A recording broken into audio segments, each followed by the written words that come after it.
Quiero comenzar contándoles que hay dos cosas que a mí me chocan, me dan como rabia a la hora. Pues normalmente estoy como ustedes, ¿cierto? Escuchando a los pastores predicar o las personas que tienen la oportunidad de predicar.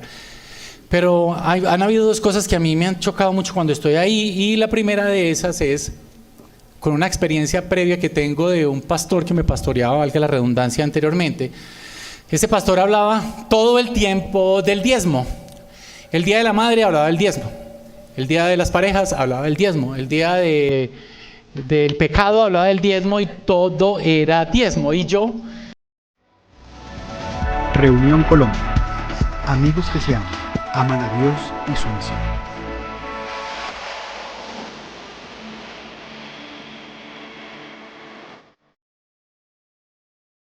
luchaba con el tema, no tanto por el tema de dar, que eso es otro tema aparte, ¿cierto? Sino porque se veía como esas ganas, esa necesidad de recibir plata, y entonces yo luchaba y intentaba, el principio, digamos que apartaba el mensaje, y ya posteriormente comencé a desechar lo malo y a dejar lo bueno en mi corazón, ¿cierto? Y la segunda es que me ha chocado cuando los pastores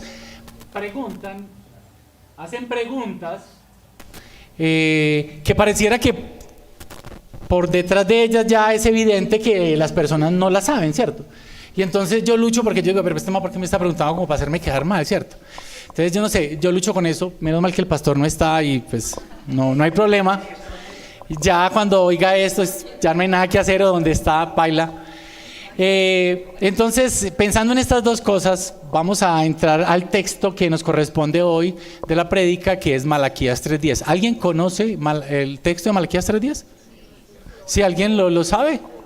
Bueno, me alegra mucho. Entonces, es del diezmo, ¿cierto? Es contradictorio, pero bueno.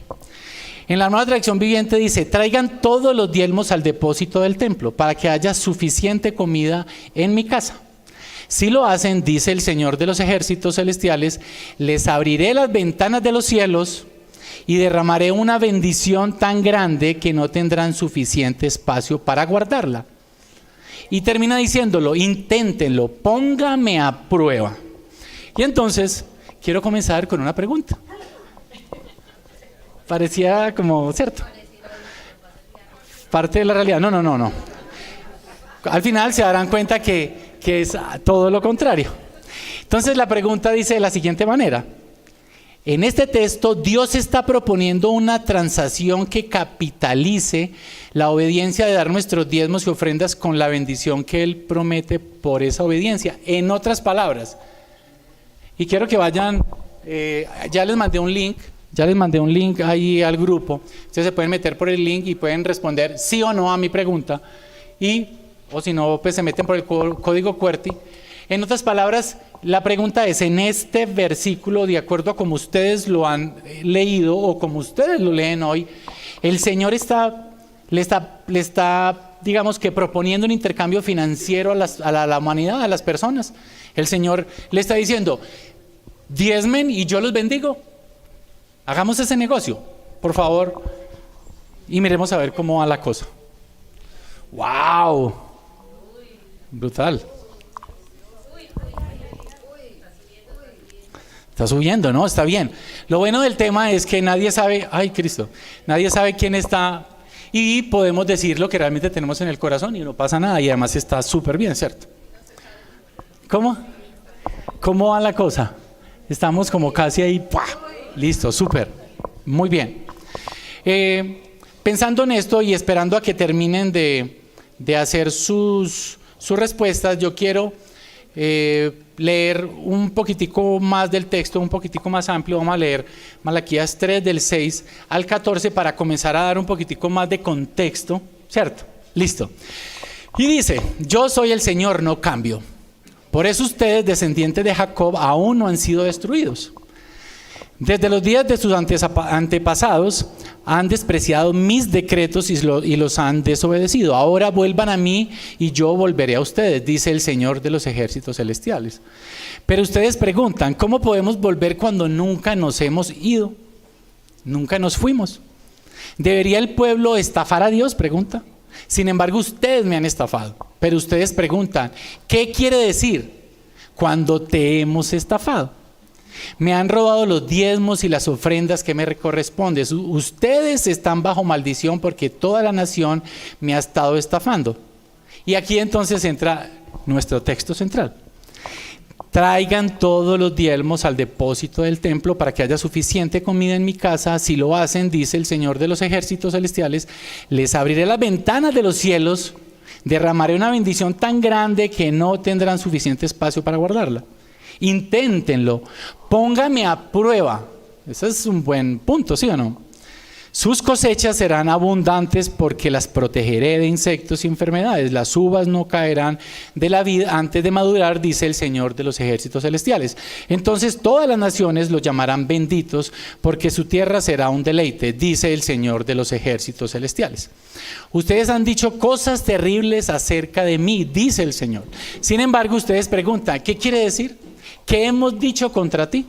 Ustedes me han dicho, ¿de qué vale servir a Dios? ¿Qué hemos ganado con obedecer sus mandamientos o demostrarle al Señor de los ejércitos celestiales que nos sentimos apenados por nuestros pecados? De ahora en adelante llamaremos bendito al arrogante, pues los que hacen maldad se enriquecen y los que desafían a Dios a que los castiguen no sufren ningún daño. Entonces, ¿cómo terminó el tema acá? Listo. Yo quiero contarles que yo creo que hace por lo menos unos 30 años que unos 30 años, que fue la primera vez que yo escuché ese texto, y entre otras cosas es un texto muy conocido en el ámbito cristiano, ¿cierto? Yo creo que yo lo llevo escuchando toda mi vida, y es un texto que levanta mucho resquemor, no solamente en la iglesia cristiana, sino también en la gente de afuera, y digamos que con argumentos de sobra, porque se ha utilizado para robar, para incautar a las personas, para enriquecer a pastores, etcétera, etcétera. Quiero decirles que entonces esta predicación era de libre escogencia cuando Andrés, el pastor principal, me pidió, y por razones de mi maestría yo estaba haciendo un estudio una lectura sobre falacias exegéticas. Las falacias exegéticas son los errores que nosotros cometemos constantemente en nuestra interpretación de la Biblia, y pues resulta que ahí apareció Malaquías 3:10, yo tenía que buscar un texto y bueno, aquí estamos, en el meollo de Malaquías 3:10. Hoy Día de las Madres, ¿cierto? Entre otras cosas. Bueno. Y entonces quiero decirles que siempre lo he interpretado a la mejor manera de la teología de la prosperidad. Yo me acuerdo hasta decirle, y en las conversaciones con amigos decir, claro, ¿no es que el Señor dice ahí? Pongámoslo a prueba, paguemos. Hasta la gente de afuera va y paga el diezmo, lo hemos dicho en muchas ocasiones, que eso tiene otra connotación. La gente de afuera va y paga el diezmo, ¿y cuál es el problema? Ellos reciben bendición. Yo lo interpreté todos estos 30 años de haberlo escuchado por primera vez de una forma errónea. Seguramente algunos de ustedes también lo han hecho, y por eso es esta predicación. Mi pretensión entonces, nosotros somos una iglesia muy joven y normalmente no hablamos de este tipo de temas, ¿cierto? Porque nos da miedo, porque levanta resquemor, y yo creo que es un momento adecuado y pues me tocó, ¿cierto? Bueno, hagámosle. Y entonces, para comenzar quiero darles un pequeño contexto acerca de lo que estaba pasando en Malaquías. Malaquías es el último libro de los profetas menores, es el último libro del Antiguo Testamento, vale la pena decirlo, más o menos data del 460 antes de Cristo. Lo que estaba pasando en el contexto de Malaquías 3:10 y en el contexto de Malaquías como libro como tal, era que Malaquías vivió en un periodo de inestabilidad y de pobreza espiritual, 100 años después de haber llegado del exilio. O sea, el pueblo de Israel había roto el pacto con Dios, era desobediente, era irrespetuoso con Dios, no era fiel con la ley, y entonces por esa situación se los llevaron al exilio. Cuando llegaron 100 años después ya habían reconstruido el templo, eso lo pueden leer por ahí en Nehemías, ¿cierto? Ya habían reconstruido las murallas. Las expectativas del pueblo de Israel eran tremendamente altas porque ellos venían con los mensajes de los profetas que decían que que el templo se reconstruiría, ¿cierto? Que vendría el Mesías, que unificaría las naciones trayendo justicia, paz y todo lo que con ello convenía, que es lo que nosotros estamos esperando, ¿cierto? Pero no fue así, eso no fue lo que pasó. Pero en ese proceso ellos llegan del exilio y nuevamente reafirman el pacto que habían hecho con Abraham, ¿cierto? Que viene desde Abraham y que va a ser benditos todos los pueblos de la tierra, y en ese pacto hay unas leyes y esas leyes comienzan a regir, digamos que la relación de Dios con el pueblo. Y entonces nos damos cuenta que el contexto que está viendo aquí Malaquías es un contexto en el cual Malaquías concluye básicamente que el pueblo que está en ese momento, que sigue siendo tan corrupto como los padres, como sus ancestros, y que lo que vivieron en el exilio pues no valió de nada, su corazón sigue siendo duro, su corazón sigue siendo corrupto, sigue siendo un corazón fuerte. Y entonces comenzamos nuestro primer punto. La idea de mi pretensión esta mañana es que cuando salgamos podamos darle una aplicación o interpretación adecuada al texto de Malaquías 3:10 para las vidas de nosotros, de la iglesia actual. ¿Sí o no? Y entonces para eso necesitamos ver 3 puntos y vamos a comenzar entendiendo qué es el diezmo. Porque en general, si escuchamos hablar del diezmo, normalmente la relación y la referencia que tenemos del diezmo es que es el 10% de nuestros ingresos, ¿cierto? Y definitivamente eso. Las referencias en el Antiguo Testamento datan de que varias naciones en la antigüedad practicaban el pago del diezmo, no solamente la nación judía, varias. Y el primer ejemplo bíblico que podemos ver en la Biblia es Abraham. ¿Se acuerdan el relato cuando Abraham sale de Ur de los Caldeos y entonces él va y divide en la tierra con su yerno, con su sobrino, y entonces llegan 4 reyes y cogen al sobrino y a su familia y se los llevan, y entonces Abraham va y lo rescata, y en ese rescate pues obviamente queda con el botín de guerra, y él va y le paga a Melquisedec el diezmo. Esa es la primera vez que en la Biblia se relata acerca del diezmo. ¿Qué me dice?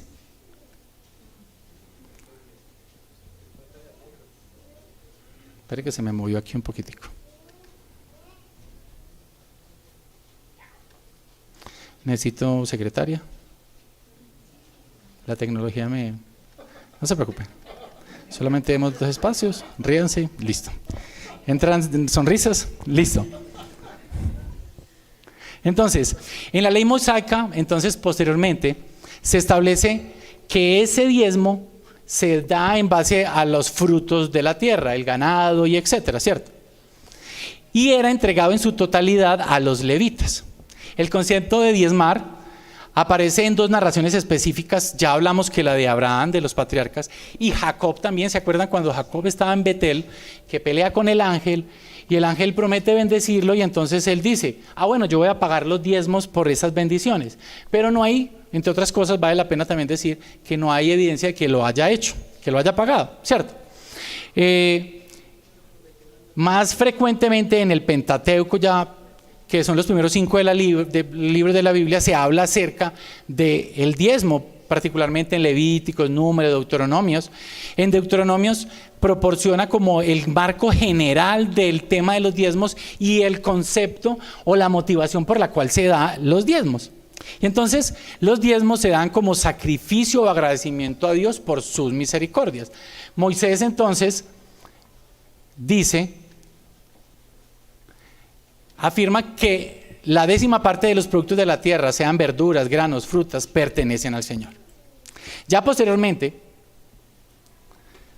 en la distribución de la tierra de Canaán, cuando llega el pueblo de Israel, las 12 tribus, y llegan a la tierra, entonces este es un punto interesante. Les voy a dar un ejemplo para que ustedes lo tengan en cuenta, el por qué es tan relevante y por qué en el texto el Señor les dice, ustedes me han robado. Él distribuye a todas las 12 tribus, pero solo una se queda sin tierra.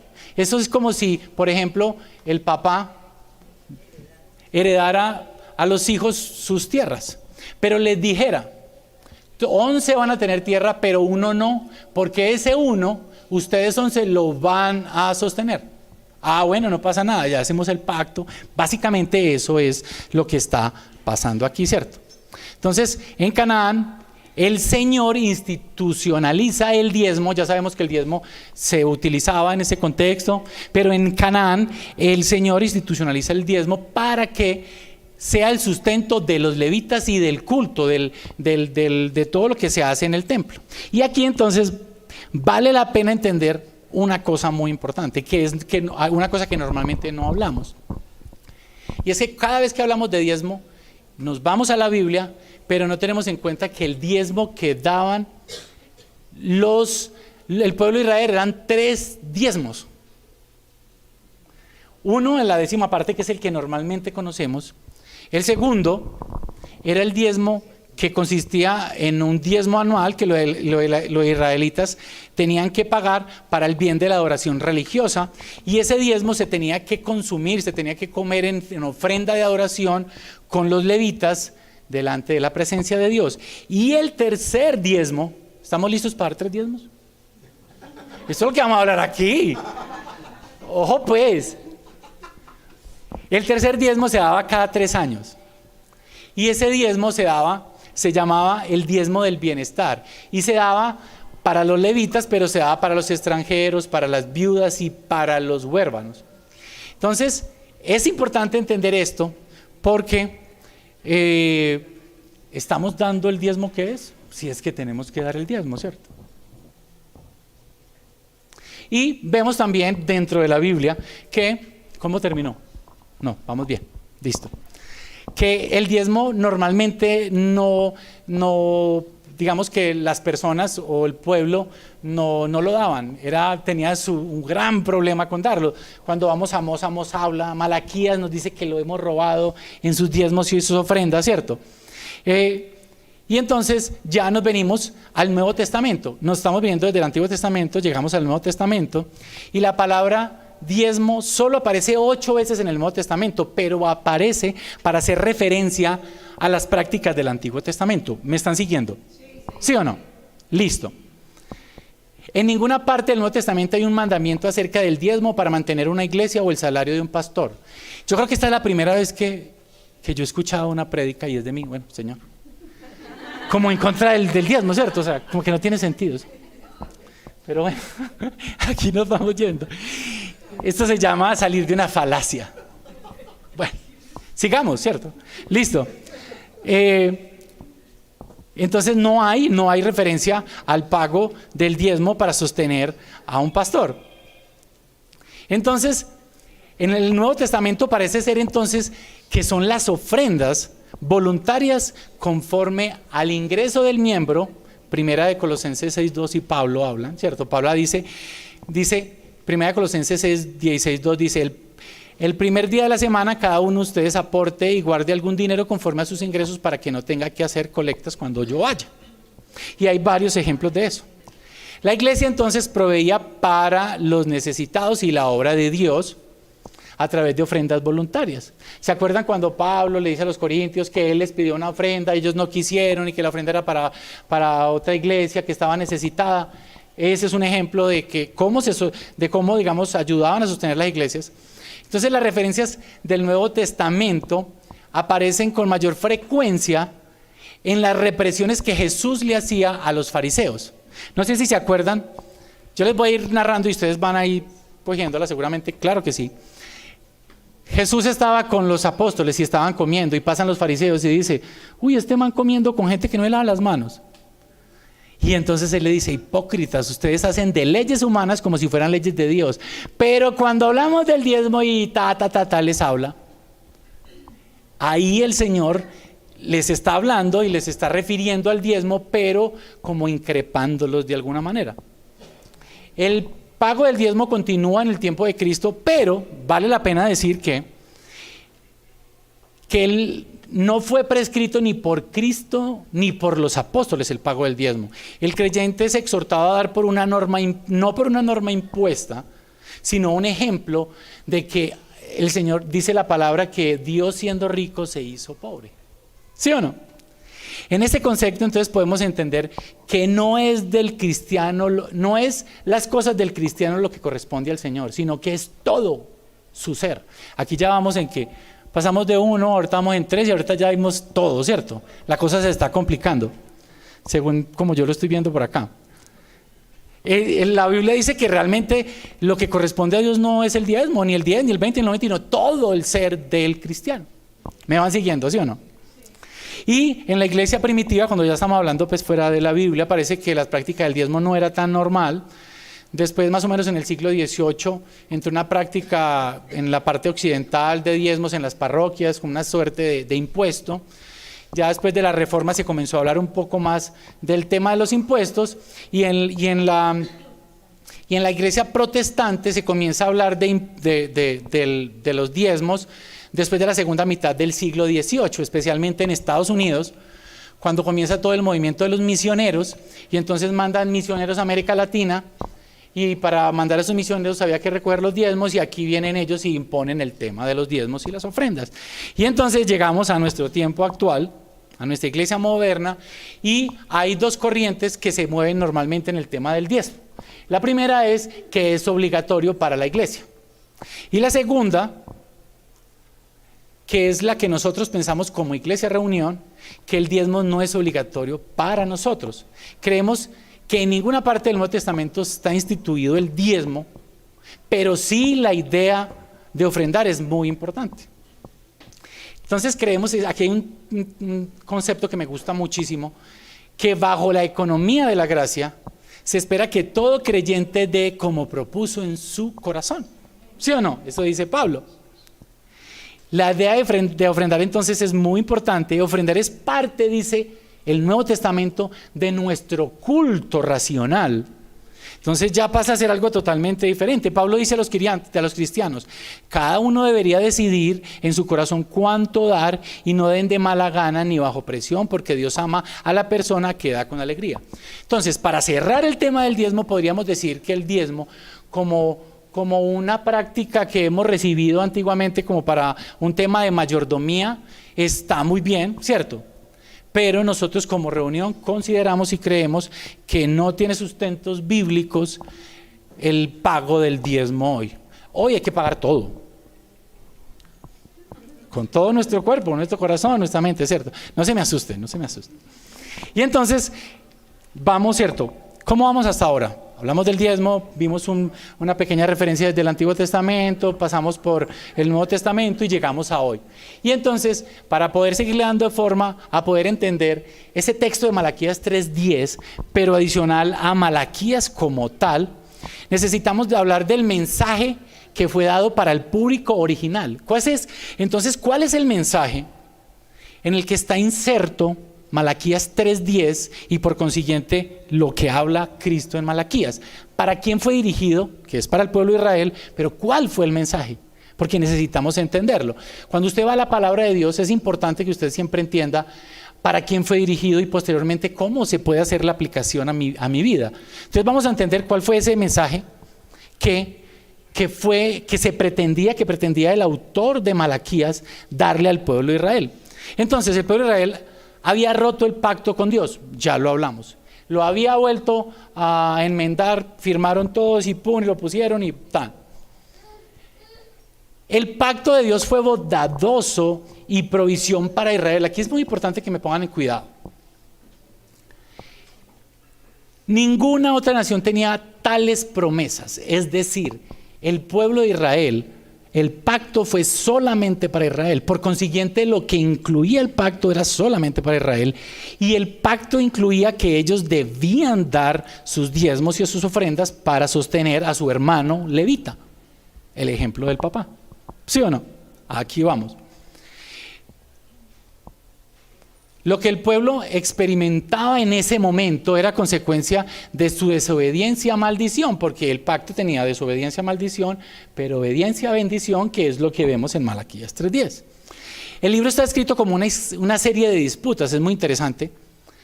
Parece que fuera un caso legal de un abogado con el juez o dos abogados ahí como haciéndola, digamos que contrapunteando. Eso es Malaquías 3:10. Cada sección comienza con Dios haciéndole una declaración o acusación al pueblo de Israel. Posteriormente vemos al pueblo de Israel con su cara de conchudez, diciendo, no, pero y entonces, y sacando justificaciones, y al final siempre vemos a Dios dando la última palabra. Ese es más o menos el esquema, la estructura literal de Malaquías. Espero no cansarlos, vale la pena que aprendamos estas cosas, ¿cierto? A veces las prédicas son más sencillas, más suaves, hoy nos vamos yendo un poco más expuestas, ¿cierto? Porque vale la pena que lo aprendamos. Y entonces, básicamente, digamos que la estructura literaria son 6 disputas, 3 donde el Señor expone el pecado y la corrupción del pueblo de Israel y las otras 3 las confronta. Vamos a ver, para el tema de entender cuál es el mensaje que le quería dar el pueblo, Malaquías al pueblo de Israel, que es el, digamos que el destinatario original, no nosotros. Entonces vamos a ver una de esas disputas. ¿Qué es lo que estaba pasando acá? Dios acusa y dice, yo os he amado, indicando que todavía ama al pueblo de Israel a pesar de su infidelidad. Y el pueblo de Israel responde, objeta de manera grosera diciendo, ¿de qué manera has mostrado algún tipo de amor conmigo? Me parece muy brutal eso, usted estar hablando a su papá de esa forma. Si ustedes quieren leerlo más, pues se cogen Malaquías, son 4 capítulos, no es mucho, y entonces lo ven. Y entonces Dios les responde y les dice, mira, acuérdense que yo les hice a Jacob, que era el menor y no tenía la primogenitura, y yo lo hice y ustedes son descendientes de él, y de ahí viene la bendición que ustedes tienen. Después, en la segunda disputa, el Señor les habla y les dice, al pueblo que han despreciado y profanado el templo. Israel responde nuevamente y objeta y dice, ¿cómo te hemos despreciado? Así, ¡pah! Y Dios responde y les dice, enfocándose en el pueblo, de cómo traen ofrendas vergonzosas, patéticas, con animales enfermos e impuros. Yo creo que todos sabemos que en el contexto de ese pacto, el Señor les había instituido y les dio claras instrucciones de cómo debían traer las ofrendas a la iglesia, que era un cabrí con un animal que no podía estar quebrado, que tenía que ser limpio, que tenía que ser puro, y estos manes llevaban lo que les daba la gana ya y no importaba, ¿cierto? Y él les dice, ¿acaso si ustedes llevaran esa ofrenda al gobernador, él la aceptaría igual que yo la acepto? Entonces él está diciendo que lo están deshonrando porque no están cumpliendo el pacto que ellos prometieron. Y entonces, en la otra disputa, para darle contextualización a este tema de cuál es el mensaje que Dios le da a ese pueblo original, Dios acusa por la desobediencia de la nación a las leyes divinas y los llama a volverse a Él. Israel responde, ¿en qué hemos de volvernos? Como fingiendo que no tenían ni idea de lo que estaba pasando. Y Dios confronta y los acusa de ladrones y les muestra su egoísmo. ¿Y por qué egoísmo, muchachos? Amigos, hermanos. Qué pena, se me da la juventud.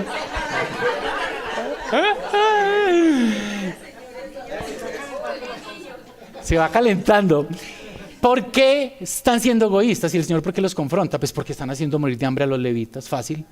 ¿Qué tal pues que ustedes hacen un pacto con su papá y dicen, sí, parce, no hay problema. Sí, pa, no hay problema. Distribuya lo que nosotros 11 nos encargamos de sostener a nuestro hermano. Y a los 5 años, nada. Entonces, ¿qué les dice el papá? Ustedes me están robando porque ustedes hicimos un pacto y me están robando a mí. Y adicional de lo que cuando le traen migajas. No, esto no es que yo les di a ustedes una herencia eterna, perpetua, hermosa, grande, trascendente. Entonces, claro, razón tenía de estar enojado. ¿Sí o no? Y entonces, es en este contexto que Dios confronta al pueblo con Malaquías 3:10. Y les dice que Él quiere bendecirlos con abundancia, pero primero que traigan los diezmos y las ofrendas. Ya la están cogiendo, ¿sí o no? Traed todos los diezmos al alfolí y haya bendición, probadme en esto ahora, pum, que ya lo leímos. Por eso es tan importante que cuando leemos un versículo no lo leamos de forma sola, sino que tiene que ser en el contexto para poder comenzar a entender qué es lo que está pasando. Entonces, en conclusión podemos decir que el pueblo de Israel no ha entendido nada, que sigue teniendo un corazón duro, que sigue teniendo un corazón egoísta, pero que recibieron el mensaje de Malaquías, que es que vuelvan al Señor y que comiencen a ser obedientes y fieles, y ellos no quieren. Entonces ese es el mensaje que realmente aparece en Malaquías 3:10. Ya entendido el mensaje, digamos que al receptor original, podemos hacer una correcta aplicación del texto a nuestras vidas, y eso es lo que vamos a hacer en este tercer punto. ¿Listo? Acuérdense que yo comencé diciendo que llevaba 30 años creyendo de forma errónea, o sea que no los quería hacer caer mal, ¿cierto? Entonces, cierto, me es culpa eso de mis 2 puntos iniciales. Listo. Entonces, para hacer una correcta, digamos que explicación o adaptación o interpretación del texto, es imposible entender lo siguiente. No sé si ustedes lo ven, pero cuando yo veo al pueblo de Israel, yo me veo a mí mismo. Nos vemos nosotros mismos. Es tremendo porque tuvimos un pacto, después fue renovado, después del pacto el Señor dice, no, ustedes no, esto es muy complicado, las leyes, entonces yo voy a mandar, yo voy a venir yo mismo, voy a mandar a mi hijo, voy a morir por ustedes, no pasa nada, ya es gracia, ya la salvación, no tienen que hacer nada por ella. Sigue, pasa el tiempo y hoy en el siglo XXI tenemos toda la información, tenemos claro el Evangelio, tenemos más información que en ningún momento de nuestra vida y seguimos siendo igual de testarudos, seguimos teniendo un corazón duro, un corazón fuerte, un corazón que no de piedra, que no tiene nada que ver con el reflejo que es ese padre de ese pueblo. Eso es el primer punto que yo considero que es importante. Y es importante entender que el diezmo se daba por obediencia a un mandato de Dios y no por una obligación. Y no porque quisiéramos pagar una bendición más rápida. ¿Sí o no? Ahí vamos. La bendición es un regalo dado por Dios, dice la palabra de Dios. Esa bendición que Él quiere darnos. Y entonces, por lo tanto, este regalo no puede ser pagado. Si yo intento pagar el regalo, es decir, si yo hago esa negociación, ¿qué pasa? Deja de ser un regalo. Ya no hay regalo, ya no hay bendición. Y entonces aquí vemos que el Señor nos hace un pedido y nos dice, vuélvanse a nosotros. En Malaquías 3:6 dice, Dios nos pide que nos volvamos a Él. Y entonces es importante pensar en que el Señor no le pedía diezmos a otras naciones, le pedía al pueblo de Israel. Cuando usted mira en Malaquías 3:7, Él comienza diciendo, vuélvanse a mí. ¿Por qué? Porque Él lo que primero quiere es que nos convirtamos. Él lo que primero quiere es que nosotros tengamos una relación con Él. Y después, diezmemos. Porque está primero el 7 y le dice, vuélvanse a mí, pero después le dice, traiga sus ofrendas, traiga sus diezmos y pruébeme con esto. Eso quiere decir que el Señor primero quiere de nosotros una relación y posteriormente, y por razón de esa relación, nosotros vamos a tener un corazón transformado que permita que demos con amor, pero no por necesidad, por buscar algo a cambio, sino porque simplemente lo damos por amor. Entonces, la bendición se da por un resultado previo de una conversión. Por eso, el pueblo de Israel, el Señor no le pedía diezmos a otras personas, y por eso no tiene mucho sentido, que es otro tema, la ley de la cosecha, de que lo que usted recibe lo que da, ¿cierto? Que dice, cuando uno dice, no, es que ese señor de la esquina, él es muy vivo, él va y diezma porque él sabe que recibe plata. Eso no es el concepto, y el Señor no quiere ese. El Señor es misericordioso, y claro, cuando usted da, eso definitivamente hay un proceso de dar-recibir que se genera, ¿cierto? Pero es un tema totalmente diferente. Entonces, en Malaquías, Dios nos está hablando y nos dice, yo soy Jehová tu Dios y nunca cambio. Dios nos hace un llamado a la fidelidad. Y nos dice que nos apartemos de nuestros malos caminos. Y nos dice, vuélvanse a mí y yo volveré a ustedes, dice el Señor de los ejércitos. Y entonces, tenemos que rápidamente decir que hoy se hace un sobreénfasis en el tema de las ofrendas y los diezmos. Si ustedes se dan cuenta ahorita cuando el pastor Jacob dijo, den las ofrendas, nunca hablo de diezmos, ¿cierto? Se hace un sobreénfasis porque hay un tema de la teología de la prosperidad que dice que se atreve a decir que Dios tiene, si usted pacta con Él, Dios tiene que cumplir. Aún así, mínimo lo que usted pacte le da. Eso es una negociación, eso es bolsa, la bolsa de valores. Vaya, pipín, y pacte que cachirulo llega. Entonces el tema de la teología de la prosperidad es muy relevante hoy en día y por eso comenzamos hablando un poco del tema. Y entonces, para dar unas conclusiones finales y para que comencemos a pensar un poco acerca de esto, teniendo en cuenta que pareciera que no somos muy diferentes a ese pueblo duro, de dura cerviz, de duro corazón, ¿cierto? Pareciera que tenemos a ese Dios que nos sigue llamando y nos sigue diciendo, vuélvanse a mí. Y nosotros le volvemos a dar la espalda. Nosotros, todo tiene prioridad por encima del Señor. Que es que un trabajo, no hay nada que hacer.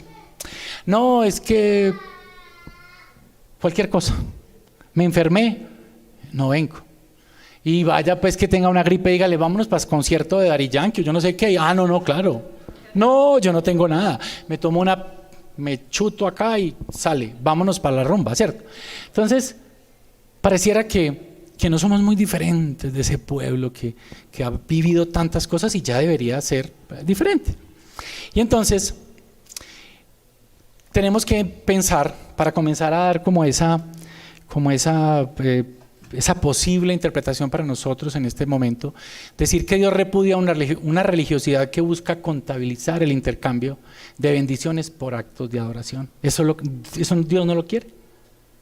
Ya lo vimos, está claramente expresado en lo que hemos hablado de ese mensaje que el Señor ha hablado de forma reiterativa a su pueblo.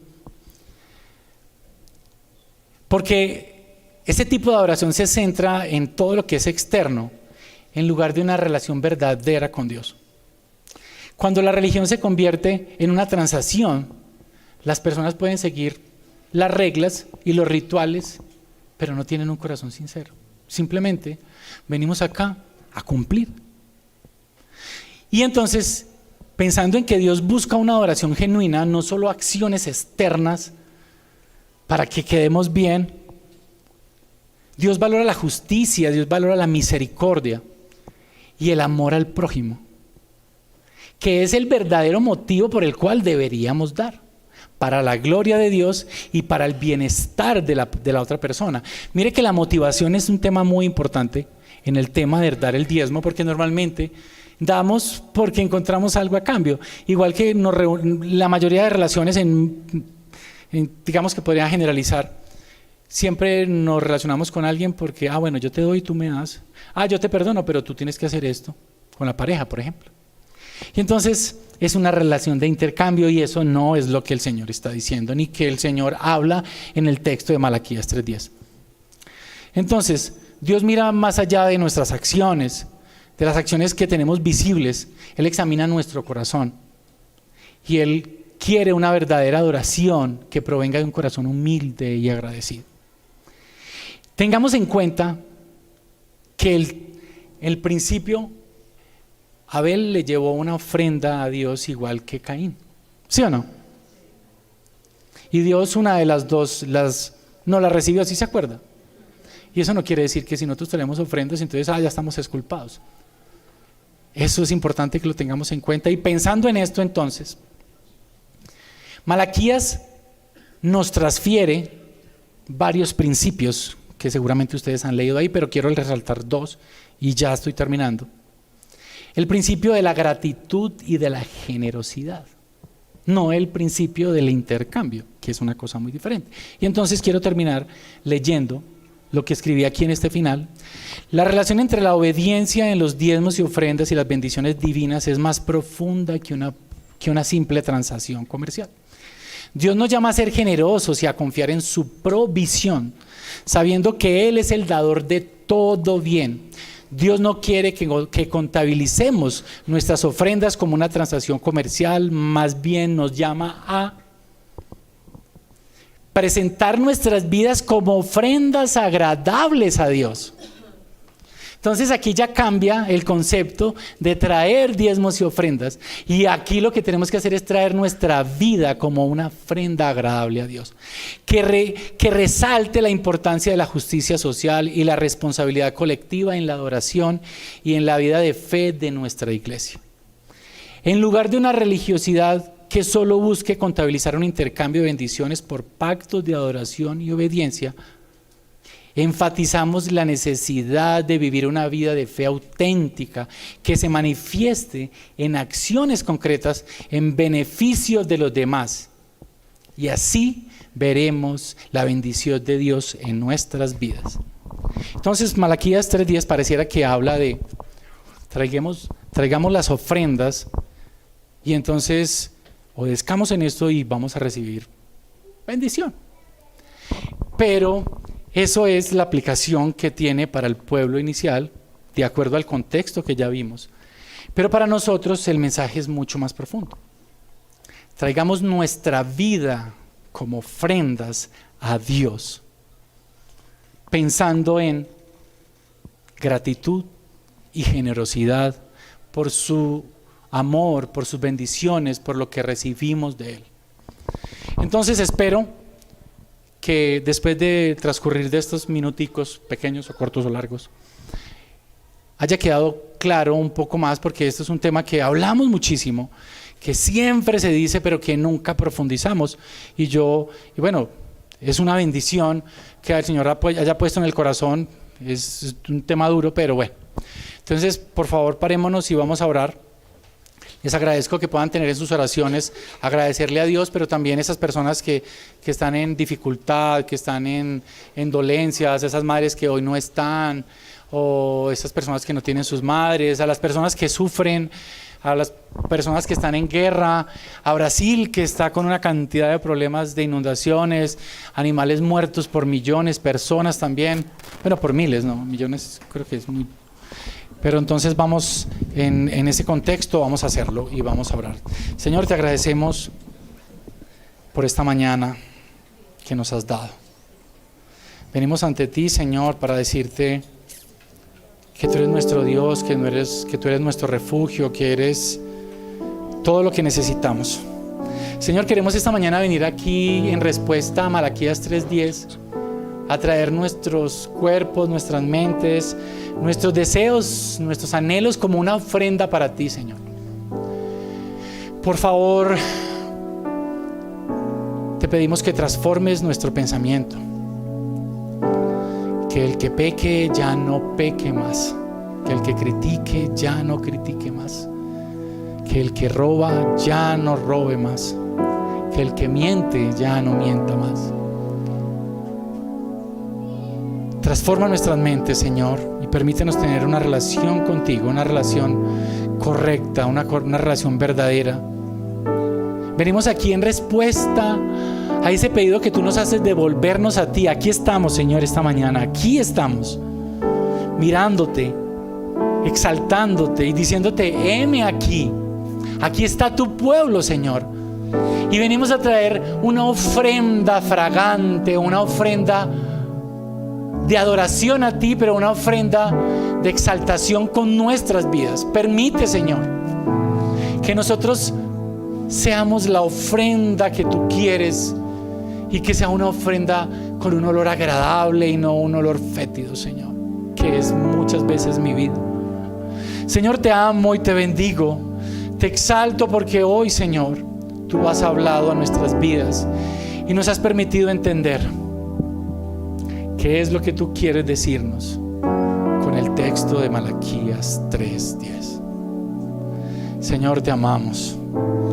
Señor, te bendecimos y te exaltamos, y permítenos reflejar a través de nuestras acciones, a través de esa bendición que tú le das a nuestra vida, el amor a las demás personas, a las personas en necesidad, a las personas que sufren. Señor, hoy queremos poner delante de ti todas las personas que sufren en nuestro planeta, a las personas que están enfermas de nuestra comunidad, a las personas que hoy están sufriendo en sus emociones por falta de un familiar, de una madre, un hijo. Queremos poner en tus manos, Señor, a Brasil, que está sufriendo muchísimo. pedimos que los bendigas, que los ayudes, que mandes tu bendición, Señor, y que ellos puedan entender que tú eres la mayor bendición que ellos pueden recibir. Señor, te amamos, te bendecimos y te exaltamos hoy y siempre. Amén. Reunión Colombia. Amigos que se aman a Dios y su misión.